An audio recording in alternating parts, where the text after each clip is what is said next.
What's going on, guys? It's Shu here, bringing you another review on One Punch Man.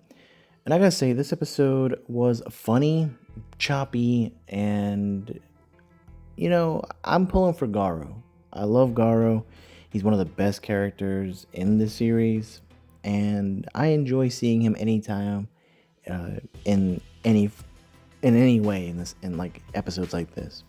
But before I continue, guys, please make sure, if you have not already, make sure to subscribe. It would help out tremendously to have your support. I appreciate you guys taking the time to watch these videos, liking them, commenting, all that good stuff. It does really help and help me get to the goal of 100 subscribers. Hopefully before the end of the year.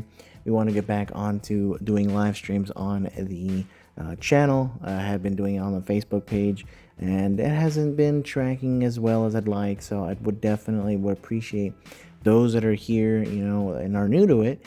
Check out on Sundays. Every other Sunday we do have a podcast that I have some friends.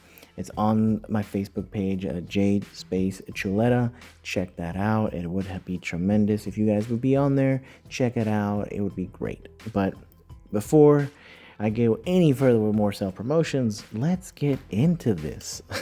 So we start with Garou, getting into, just walking around, and we've seen people basically having the same approach as they did in like Go Go Loser Ranger, where rather than trying to, losing their life, they're wanting to assimilate or sacrifice somebody in order to appease the monsters and try to have some kind of peace treaty among them, since they're going to be stronger and obviously, or probably destroy them if they don't come to some kind of conclusion. So this is what they do. We see that people are kind of like gathering and trying to do this, but Garou sees how people are just so ignorant and so dumb, and how he feels that like the monsters are just half-assing things, and he's not happy with either side. He's definitely not a hero, and he definitely doesn't side with the monsters. He's just for himself, and that's what makes Garou, in my opinion, a very cool character. He may use the power of monsters, but he doesn't rely on them. He doesn't need them. And we have to remember, he is being watched by two members from the Monster Association that Gyoro sent out to watch. Another crazy revelation in this episode is that we find out that Gyoro was the person that actually created Lord Orochi. And Orochi actually was human before, just like Garou was before. So this guy is definitely not your average villain. He's just someone that is just, I want to say, using humans to his advantage and doing what he wants to do. Definitely want to know more about him and what his true intention is. But I definitely like the fact that, there's more to this guy. He's not just your average monster. There's reasons for him. But we also get to see Saitama in this episode, and he forgets his wallet. And one of the funniest things get animated, not to the best of abilities, but obviously, if you want top-notch stuff, just read the manga. The manga does more justice. The animation falls a bit short, especially with JC's staff. But we see that Fubuki arrives looking all over for him. She's under the impression that Saitama needs her to find the hero hunter, who's Garou, and he tries to order, he orders another plate of fries, and this kind of like it's funny because it allows him to kind of run away, and giving her to pay the check. And it was kind of funny. She was just trying to talk to him, trying to recruit him. That's been her goal. That's what she wants.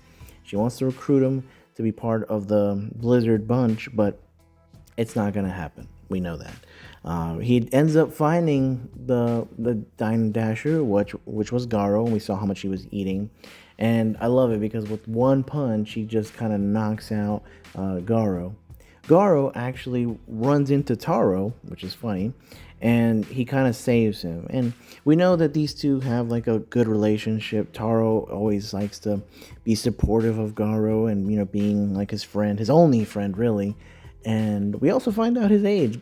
Garou is only 18, which is kind of wild. He looks like he's way older. But we see that Saitama ends up leaving, but not before finding out that he himself is not in the Hero Almanac, which I think is hilarious. We also see how Zombie Man is on his own mission. Briefly throughout the episode, we see him and he's doing his own thing, which is kind of random, I think. He's looking for the House of Evolution. But we do see him at the end, and I'll get back to him in a second. But we have Garou getting tired of like the two that were sent out, Ripper, and I can't remember the other one's name, but they start fighting him.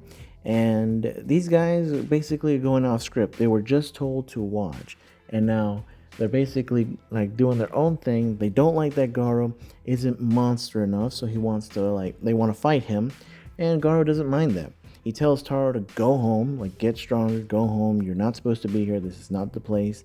He doesn't want to hurt a kid unnecessarily. Like that's stupid.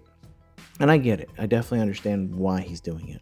But we see that the fight starts to go, and I cannot wait. I hope that this fight is done justice. Like I said, Garou is a great character.